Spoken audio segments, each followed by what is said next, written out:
What's going on, everyone? Jeremy here from The Quartering. I hope you're having an absolutely wonderful day.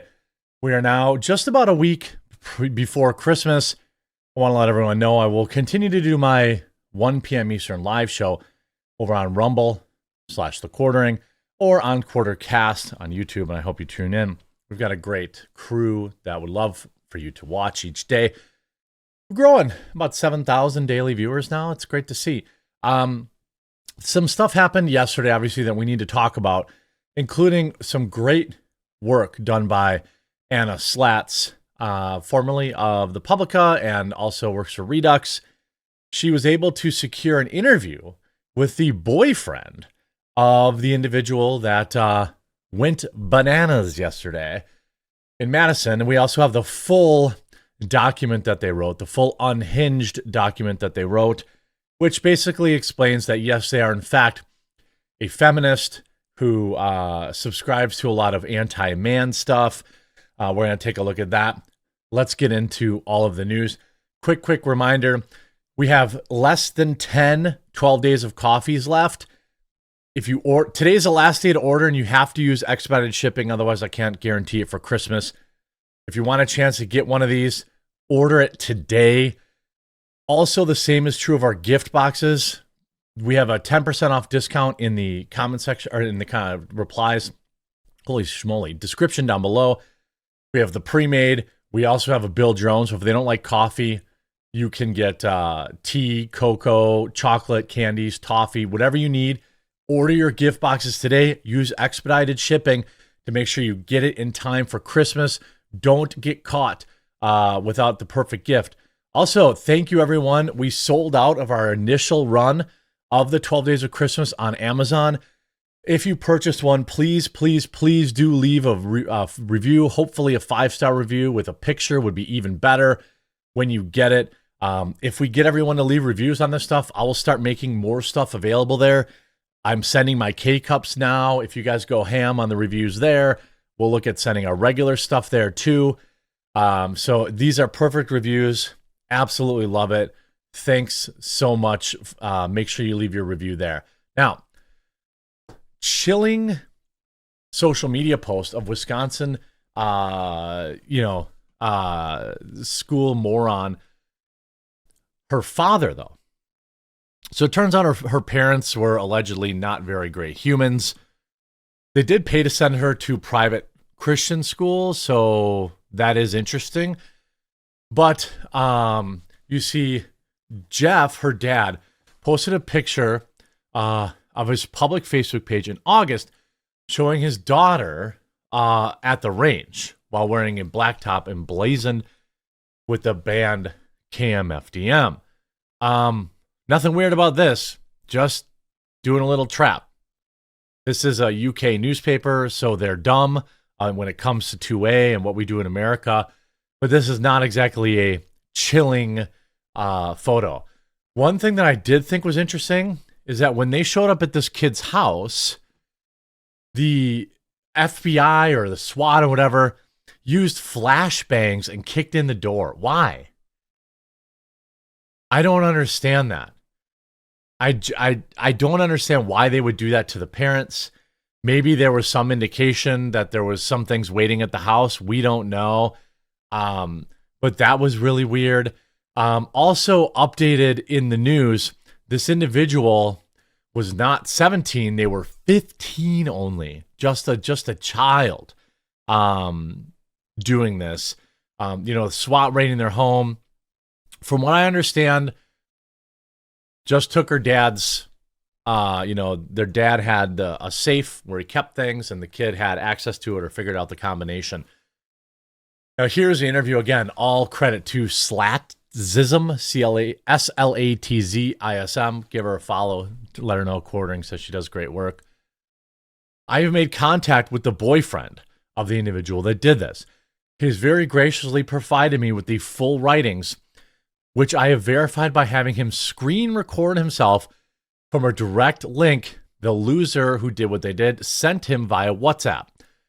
I told him that I would do my best to dispel some of the misinformation, present things, as truthfully as I was given them, and I will hold myself to that. Her boyfriend knew her only as Samantha.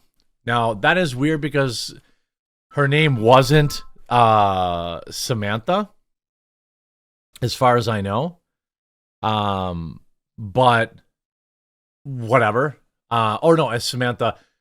She also went by a different name, which was also feminine, but adopted the name Samantha. And this was the name her boyfriend says she had on her school identification card. She was a student there. She was born November 7th, 2009. She was born female and was not trans. Now, I have seen a lot of kind of clickbaity stuff saying, there is absolutely no evidence of that, and you make yourself look, you're doing active harm to kind of the movement by claiming this individual is trans without evidence. But there was an interesting comment from the police chief yesterday who said, and I quote, "It doesn't matter if they were." Police chief says it's irrelevant if the Wisconsin lunatic that did this was trans. No, it is relevant. By the way, Madison is extremely progressive, far leftoid here in Wisconsin. Her typings were titled "War Against Humanity." It was 6 pages long. What's up, Luigi? You couldn't even do, geez, we need our manifesto game is weak in this country right now. She spoke of having extremely difficult relation with her parents, who she referred to as scum. She also claims her family didn't love or want her, and expresses feelings like the wrong child of her family. She said that she had planned to self-delete a long time ago, but felt that doing this was a, quote, better evolution rather than just a boring self-deletion. She expressed a deep admiration for a lot of people that I'm not totally sure who they are. I think they were like Vladislav Roloskov. I think some of these people were like these were people that had done other acts like this.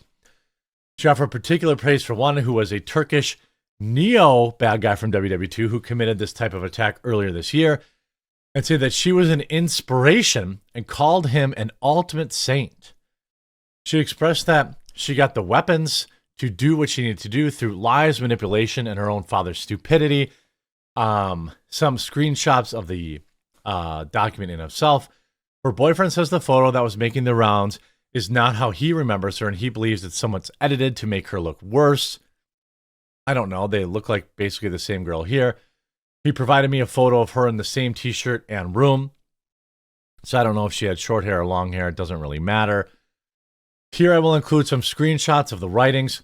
I'm very hesitant to post the whole thing because the content is very, very spicy in a way, but I'm worried it will violate terms of service. I'm not intending to do that. This is page 1 and page 2 in full. You can see I'm not going to read every little piece of this. It's obviously you can read it on her Twitter, but you see this, the creation of a disaster and why it is so unfair. Hatred is something everyone has gotten. In a sense, some people think it's pure nothing, but because of the hate they make, it ends up destroying them without even knowing it, which go right ahead. I don't mind, but kind of do at the same time. You're just nothing but scum to this world, or to even think about. Nobody should want you or your body in any way. I hate seeing people on a daily basis just being so sensitive. Gives me one more reason to take off my glasses. The human scum is color and the way that we're raised. I've grown up around people who do not care or give one single care in the world and smoke their lungs out with herb or drink as much as they can, like my own father. So she refers to her father as having a drinking problem. Who knows if he does or doesn't. We do know that it was confirmed that her parents were divorced and remarried or divorced multiple times. Her family situation was not great. I've grown to hate people in society. It's truly not my fault, though. It never was. But all of you who have the world has done to pick me and tease me, you've pushed me in a corner with no help whatsoever. Humanity is filth. I don't like filth. No, do I want to live in this world? My parents are scum. There's nothing that will save them to make me think good of them ever. No family should ever trust and never trust society. There is 2 people and only 2 people I'll trust. One partially and one I would no doubt. I assume the boyfriend. I can agree that I don't know what I'm doing with my life, but neither did my parents or anyone around me. So it goes on to say, Twitter can prove for a fact, or I think a lot of people will do anything, maybe, blah, blah, blah. Apparently, this individual followed somebody called RFM on Twitter, who's a radical feminist, who now has deactivated their Twitter account after being mentioned in these writings, because, you know, they clearly helped inspire this individual. I want to pull up that screenshot of this. I think it stood for like radical feminist bad guy from World War II, I think. Lock her up. Halloware the turf. You see this RFM, I think she was known as Radfem Hitler, I think, something like that. Now deleted their account. You know, pretty interesting. Like a literal radical feminist. The document does continue to say a lot of stuff about men and how she hated men. You see, here's some more information. Her boyfriend had known her for 2 years. They were a long-distance relationship but never met. They met on social media. Says she had never previously expressed any desire to do this kind of stuff. He says, timestamps of their messages shown to me demonstrate that she sent it to him via the WhatsApp at 10:30 a.m. She posted it to Twitter at 11 a.m., and the incident occurred at 11:57 a.m. He did not see her message until 1:12 Eastern, at which point she had already left this planet and done what she did. He describes her as being kind and generous towards him and cheerful. He describes her as always making him gifts and never expecting anything in return. That's interesting. You see, and an ultimate saint, all this kind of stuff. On the page 4 of her document, she says that she acquired the weapons through lies, manipulation, and her father's own stupidity. Here you say, again, she corrects it that she was very young. Here are the final 2 pages where she talks about an extremely difficult relationship with her father, notes that her parents are divorced and multiple times, and the mother struggled with drugs, and dad was a drinker. She also implied, she expresses that she had been bullied at school, something her boyfriend emphasized to me as a big factor in her pessimism about life. Court records I have seen show she's telling the truth about the repeat divorces in her family and ongoing legal battles for her mother and father. As a note, I want to address dumb comments I keep seeing. I don't care that she watermarked stuff. Now, what's interesting here is page 4. You know, nobody knows I'm doing this. I got the issue, I got what I got through lies and manipulation, my father's stupidity. I planned on ending myself a while ago, but thought it was better for me to take more people with me. I've planned this myself and nobody else. I act alone. There would have been no way to change what happened, and you will never know. You never cared, and I'm glad you don't know. This is literally somebody, these are people I admire, and these are all other idiots that did what she did. What's interesting, she also looked at having potential explosives. So maybe that's why the FBI kind of broke into the house. What's interesting here is she talks about, feminoids or foids and moids and all sorts of stuff like that. This was here you see she was in therapy. Sometimes I hate being picked on, yet I mourn for friends, but sooner than later they'll leave. My therapist sucks. He's just some weak and fat guy who doesn't deserve everything he has now. Nobody deserves anything good. So she was in therapy. I suspect she was probably on SSRIs or things like that. I don't have any evidence of that, but given how they, given how they acted and given the way that they're prescribed, like Pez candy in America, it would make sense. So the wolf hunts prey and continues life with no other bruises or scars. There is no predator and prey anymore. It's all just filth walking. There's no more filth. It simply cannot die or make hunts real. If only finally one learns that boredom is a disease of civilization. Kind of based actually on that last quote, to be honest with you. It's wild. So essentially she was bullied. She identified with these other school losers. She also had an obsession with watching videos of other people lose their lives. You know, it's wild. These people are, it's really sad that society leaves these people behind. This person is, in fact, like a actual like racist, apparently. N-words, way worse. Once you sleep with one, you are one. I don't care who you think you are or what you've done good in this world. It will never matter because you'll always have no thought and no brain to continue with. I mean, this is wild stuff. Put guards in schools right now. I hope you're informed by this video. Make sure you leave a like and you subscribe or follow for more updates. We'll talk to you again real soon.